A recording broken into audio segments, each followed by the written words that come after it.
विनोद भ्याणा में बचा है दम या तुक्के से ही हुई थी इस बार जीत? जी हां, विनोद भ्याणा जो हांसी से तीसरी बार के विधायक हैं, उनमें अब भी राजनीतिक दम बचा है या 2024 में तुक्के से हुई थी उनकी जीत? कुछ घंटे बाद हो जाएगा बिल्कुल क्लियर।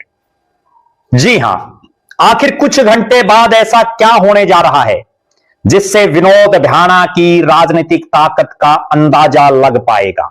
इस वीडियो में हम आपको विस्तार से बताएंगे कि 2024 की जीत के बाद जो बड़े बड़े सवाल लगातार खड़े होते रहे, क्या इस रैली में भीड़ जुटा करके उनका जवाब दे पाएंगे विनोद भ्याणा, या बुढ़ापे की तरफ बढ़ रहे विनोद भ्याणा राजनीतिक रूप से अगले चुनाव में किसी मजबूत प्रत्याशी के सामने नहीं ठहर पाएंगे? वो इस वीडियो में हम आपको बताएंगे।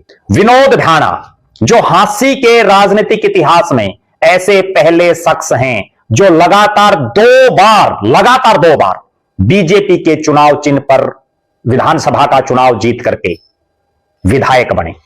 2009 में अपने राजनीतिक जीवन में पहली बार विधायक बने विनोद भ्याणा हरियाणा जनहित कांग्रेस बीएल की टिकट से जीते। हजका के जब 5 विधायक हुड्डा साहब की सरकार में गए, कांग्रेस में गए, तो उनमें विनोद भ्याणा भी शामिल रहे। उनको मुख्य संसदीय सचिव बनाया गया।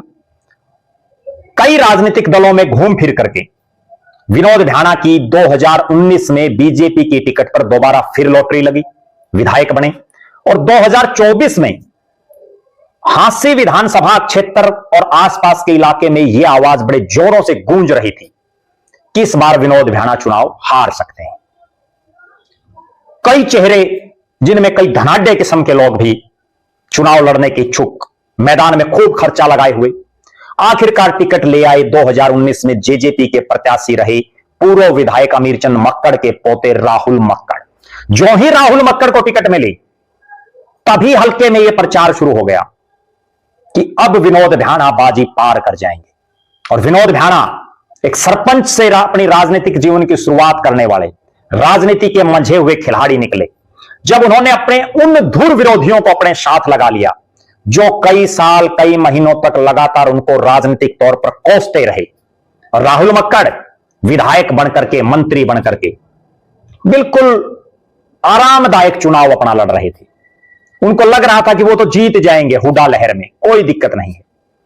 लेकिन राहुल मक्कड़ के साथ जैसे पिछली बार बनी, इस बार उससे भी माड़ी बनी।